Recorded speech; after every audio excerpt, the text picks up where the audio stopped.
নমস্কার, আমি রজত। আজ খোলা চিঠির এই পর্বে আমি যে চিঠিটা পাঠ করতে চলেছি সেটা আমাদেরকে পাঠিয়েছেন হরিদেবপুর থেকে বিশাল নন্দ। অনেক ধন্যবাদ আপনাকে এই চিঠিটা পাঠানোর জন্য। এবং আপনারা সবাই শুনুন, কেমন লাগলো সেটা কমেন্ট বক্সে কমেন্ট করে জানান। যদি ভালো লেগে থাকে তাহলে অবশ্যই শেয়ার করুন, আর চ্যানেলটাকে সাবস্ক্রাইব করতে একদম ভুলবেন না। তো শুরু করা যাক। আমার মিষ্টি ছোট্ট সোনা, আমার আদরের এলি, আজ বুক ভরা কষ্ট আর একরাশ শূন্যতা নিয়ে তোমায় এই চিঠি লিখছি। তুমি আমার শুধু একটা ছোট্ট কুকুর ছানা ছিলে না, তুমি ছিলে আমার সন্তান, আমার এক টুকরো পৃথিবী। তোমাকে প্রথম যেদিন বাড়ি নিয়ে এসেছিলাম সেদিনটার কথা খুব মনে পড়ছে। তুমি সব কিছু দেখে ভয়ে কাঁপছিলে। আমি যখন তোমাকে আমার বুকের কাছে জাপটে ধরলাম তখনই তুমি শান্ত হলে। মনে আছে তোমার প্রথম স্নান করার কথা? ভয়ে তুমি 5 মিনিট ধরে কাঁপছিলে, আর আমি তোমাকে সারাক্ষণ আগলেছিলাম। তোমার হৃৎপিণ্ডের ধুকপুকানি আমি অনুভব করছিলাম, কিন্তু আমার স্পর্শে তুমি ধীরে ধীরে শান্ত হলে। আর তারপর শরীর শুকিয়ে যেতেই তোমার সে কি আনন্দ, সারা ঘর জুড়ে টো টো করে দৌড়ে বেড়াতে। তোমার সেই কফি চেবানোর খেলনাটা তোমার ছোট্ট মুখের জন্য কত বড় ছিল বলো? তুমি একা চিবোতে পারতে না, আমি ওটা ধরে রাখতাম যাতে তুমি শান্তিতে চিবোতে পারো। নখ কাটার সময় প্রথম দিকে তুমি পা দিতে ভয় পেতে, কিন্তু মাত্র 2 দিনেই তুমি বুঝে গিয়েছিলে আমি তোমার কোনো ক্ষতি করব না। তুমি কতটা শান্ত হয়ে নিজের পা এগিয়ে দিতে।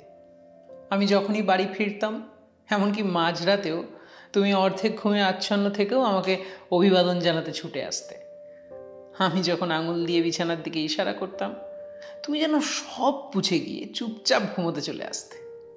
তুমি ছিলে আমার লক্ষ্মী মেয়ে, আমার হৃদয়ের টুকরো। প্রতিদিন সকালে ঘুম থেকে উঠেই তোমার গায়ের সেই মিষ্টি গন্ধটা নেওয়া, তোমার সাথে খুনসুটি, এসব ছাড়া আমার দিনই শুরু হতো না।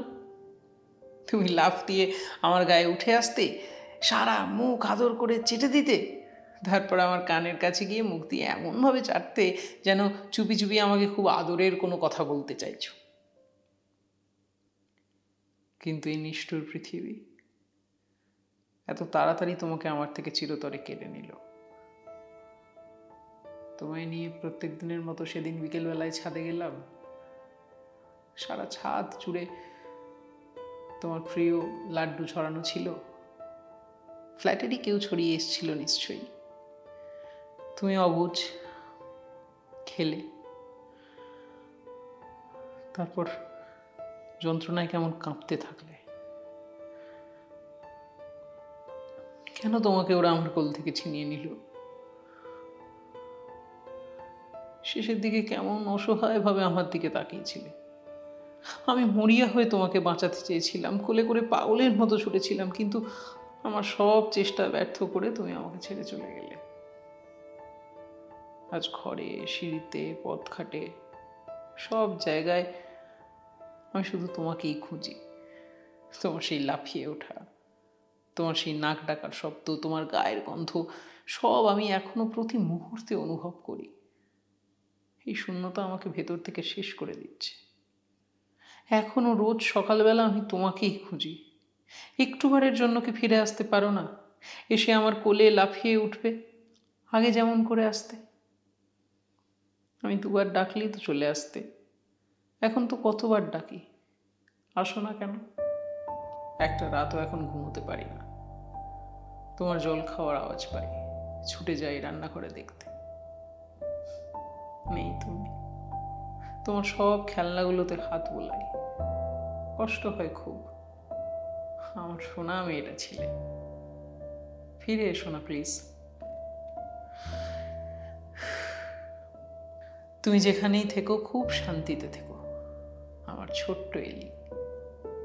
তুমি আমার জীবনে যে অসীম আনন্দ আর ভালোবাসা নিয়ে এসেছিলে তা আমি আমার শেষ নিঃশ্বাস পর্যন্ত আগলে রাখবো। আমি তোমাকে খুব ভালোবাসি। ইতি, মেহারা বাপ।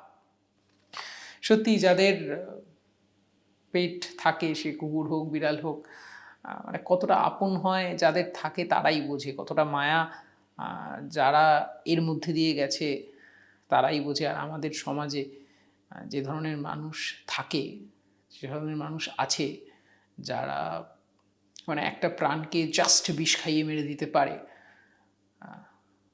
তাদের বোধহয় ভগবান ক্ষমা করবে না।